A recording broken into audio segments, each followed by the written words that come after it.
உன்னத பாட்டு 5ஆம் அதிகாரம். என் சகோதரியே, என் மணவாளியே, நான் என் தோட்டத்தில் வந்தேன்.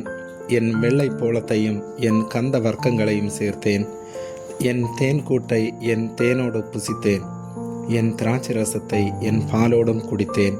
சிநேகிதரே, புசியுங்கள். பிரியமானவர்களே, குடியுங்கள். பூர்த்தியாய் குடியுங்கள். நான் நித்திரை பண்ணினேன், என் இதயமோ விழித்திருந்தது. கதவை தட்டுகிற என் நேசரின் சத்தத்தை கேட்டேன்.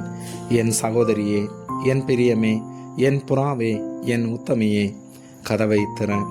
என் தலை பனியினாலும் என் தலைமயிர் இரவில் பெய்யும் தூறலினாலும் நனைந்திருக்கிறது என்றார். என் வஸ்திரத்தை கழற்றி போட்டேன், நான் எப்படி அதை திரும்பவும் உடுப்பேன்? என் பாதங்களை கழுவினேன், நான் எப்படி அவைகளை திரும்பவும் அழுக்காக்குவேன் என்றேன். என் நேசர் தமது கையை கதவு துவாரத்தின் வழியாய் நீட்டினார். அப்பொழுது என் உள்ளம் அவர் நிமித்தம் பொங்கினது. என் நேசருக்கு கதவை திறக்க நான் எழுந்தேன். பூட்டின கைப்பிடிகள் மேல் என் கைகளிலிருந்து வெள்ளைப்போளமும் என் விரல்களிலிருந்து வாசனை உள்ள வெள்ளைப்போளமும் வடிந்தது. என் நேசருக்கு கதவை திறந்தேன். என் நேசரோ இல்லை, போய்விட்டார். அவர் சொன்ன வார்த்தையால் என் ஆத்துமா சோர்ந்து போயிற்று. அவரை தேடினேன், அவரை காணவில்லை. அவரை கூப்பிட்டேன், அவர் எனக்கு மறு உத்தரவு கொடுக்கவில்லை. நகரத்தில் தெரிகிற காவலாளர் என்னை கண்டு என்னை அடித்து என்னை காயப்படுத்தினார்கள். அலங்கத்தின் காவற்காரர் என் மேலிருந்த என் போர்வையை எடுத்து கொண்டார்கள். எருசலேமின் குமார்த்திகளை, என் நேசரை கண்டீர்களானால் நான் நேசத்தால் சோகமடைந்திருக்கிறேன் என்று அவருக்கு சொல்லும்படி உங்களை ஆணையிடுகிறேன். ஸ்திரீகளுக்குள் ரூபவதியே, மற்ற நேசரை பார்க்கிலும் உன் நேசர் எதனால் விசேஷித்தவர்? நீ இப்படி எங்களை ஆணையிட மற்ற நேசரை பார்க்கிலும் உன் நேசர் எதனால் விசேஷித்தவர்?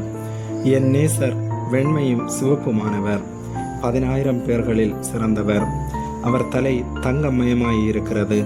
அவர் தலைமயிர் சுருள் சுருளாயும் காகத்தை போல் கருமையமாயிருக்கிறது. அவருடைய கண்கள் தண்ணீர் நிறைந்த நதிகளின் ஓரமாய் தங்கும் புறா கண்களுக்கு ஒப்பானவைகளும் பாலில் கழுவப்பட்டவைகளும் நேர்த்தியாய் பதிக்கப்பட்டவைகளுமாயிருக்கிறது. அவர் கன்னங்கள் கந்த வர்க்க பாத்திரங்களைப் போலவும் வாசனையுள்ள புஷ்பங்களைப் போலவுமாயிருக்கிறது. அவர் உதடுகள் லீலி புஷ்பங்களைப் போன்றது. வாசனையுள்ள வெள்ளைப்போளம் அதிலிருந்து வடிகிறது. அவர் கரங்கள் படிக பச்சை பதித்த பொன் வளையல்களைப் போலிருக்கிறது. அவர் அங்கம் இந்திர நீல ரத்தினங்கள் இழைத்த பிரகாசமான யானை தந்தத்தைப் போலிருக்கிறது. அவர் கால்கள் பசும்பொன் ஆதாரங்களின் மேல் நிற்கிற வெள்ளைக்கல் தூண்களைப் போலிருக்கிறது.